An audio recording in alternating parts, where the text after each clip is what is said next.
Peace and great health. This is the Count Noble L. Dallas L. Bailey Bay. That's my Muslim name. It is actually officially my name. Also went to court for that. No cap. Hello. Good day to you. Yo, this is the More View podcast. We will give you a more view perspective about everything representing the Moorish Society Foreign Ministry of America. Let's get it. I ain't even gonna take too much of your time up. I just want to explain something real quick. So when I say certain things, a lot of people don't understand. So let's get it. This is my proof as a Moorish American. Being that I'm a Moorish American, it means I have a nationality. I'm not black. You know, when you look black. Okay, if you can tell me where the fuck black is at, then I'm that. But there's no nation called black. I am an African descendant, but I'm not an African American. I am American. And even people from Africa would tell you, so-called African Americans, you're not African. But this is proof that my ancestors was not slaves. So this is Congress.gov. This is government. This ain't a site someone just made up. This is the federal government website, Congress.gov. This is concurrent resolution 331 states a concurrent resolution to acknowledge the contribution of the Iroquois Confederacy of Nations to the development of the United States Constitution and to reaffirm the continuing government-to-government relationship between the Indian tribes and the United States established in the Constitution. Now,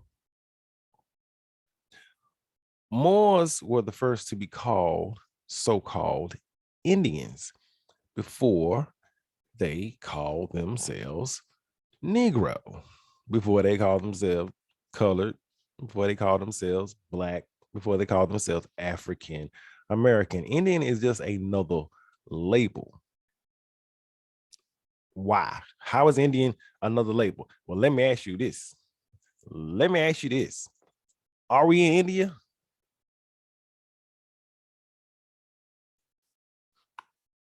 I can't hear you. Okay, my bad. You didn't hear me. Let me repeat. Are we in the North America? Is this called India? No. So Indian would be short for indigenous.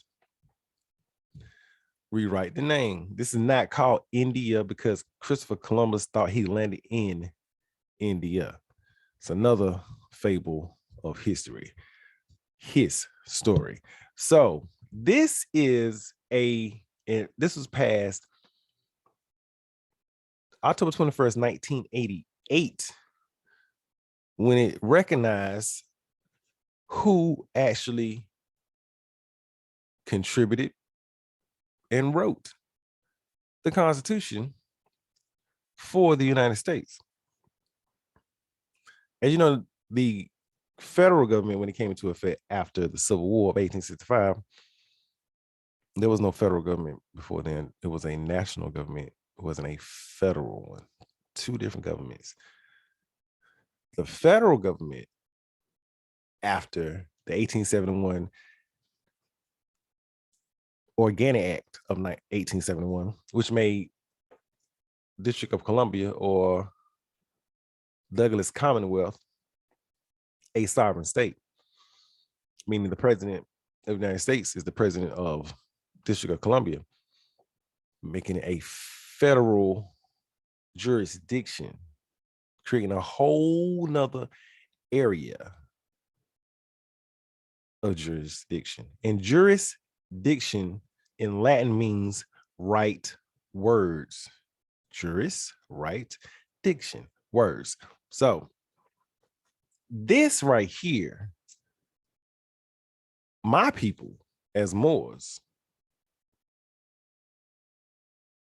and being that I am from Tuscarora, indigenously, which is the sixth nation of the Iroquois Confederacy as coming from the Saponi, the Oneechee, the Wyandotte, the Little River, Tuscarora, Cherokee,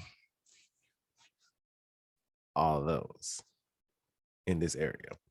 My bloodline goes to that part of the Six Nation that was a part of the Iroquois Confederacy. Now, you cannot write a constitution and be a slave at the same time. Does that make sense? You cannot write the Constitution, contribute to the Constitution, and have been a slave at the same time. Now, when was the Constitution written? Which one are you talking about? You have the Confederacy, the Articles of Confederacy, which had to be written before Articles of Confederacy, Iroquois Confederacy of Nations, as there were nations and there still are nations still here, whether they represent themselves or not. That's why we have the Moorish Society Foreign Ministry of America, because it is a national legation.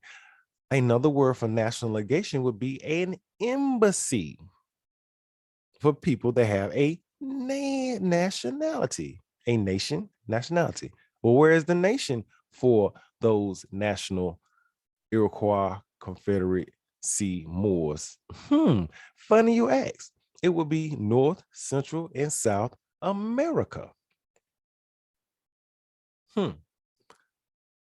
Now, the natives Americans, native being born there, not indigenous there, as a migration, the American Moorish Americans are American citizens. We're not 14th Amendment citizenship persons. As a person in the 14th Amendment, you are dead in the eyes of the law. That's what a person is, not alive, not a human being. Now, I know this is a rhetorical, if anyone ever heard any rhetoric from Moors, this is a repentance that we are human and we are alive, as you are dead in the eyes of the law. That's why you need a lawyer most time when you go into those tribunals. But this right here, just want to drop the knowledge. When I say my ancestors were not slaves, can't be a slave and be a contributor, writer, author of the Constitution, as the federal government has never, ever, ever, ever admitted to writing such a thing. They have admitted to framing it.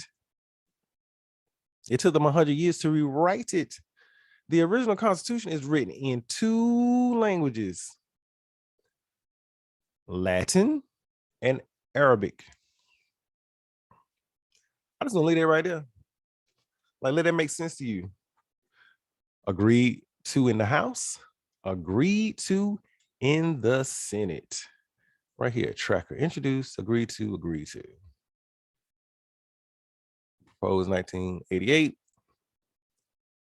Last action, October 21st, 1988. Resolution agreed to in Senate without amendment and with a preamble by voice vote. Why did they bring this to effect? They had to, because they didn't write it. All those are foreigners. Anyone that is a United States citizenship person is a foreigner to America because they're not indigenous. Ain't none of these people from here? Ask people where they from. Oh, England, Great Britain, Scotland, Ireland, Germany. They everything except American. Offensive to some, but factorial is a fact, because you ask them where they bloodline come, they're not gonna say, "Oh, we're from North America." No, you're not. The only people from North America that even claim to be from North America, Central, South America are Moors. And to give you one little more tidbit before I sign off, How you know this was an Islamic nations? How do you know this? It was not Christian. How do I know this? That's simple. Because in all history, they say the Europeans, with their missionaries, brought Christianity to those people. That was not their original religion. So, what was the original religion of those people that are indigenous to North, Central, and South America if it wasn't Christianity? Hmm? Hmm? Hmm? Hmm? What could it be? Islam, maybe? Was the Constitution written on Islam? I would say so because it makes a reference of Christian nations in it. Now we have those the so-called Indians that we have so-called black person made certain agreements with the federal government. The Moors never did. The Moors walked out of Congress in 1863. You have not had a Congress assemble in session since 1863. That's why you use fiat and not gold and silver. It is against the Constitution to use fiat. This all rambles together.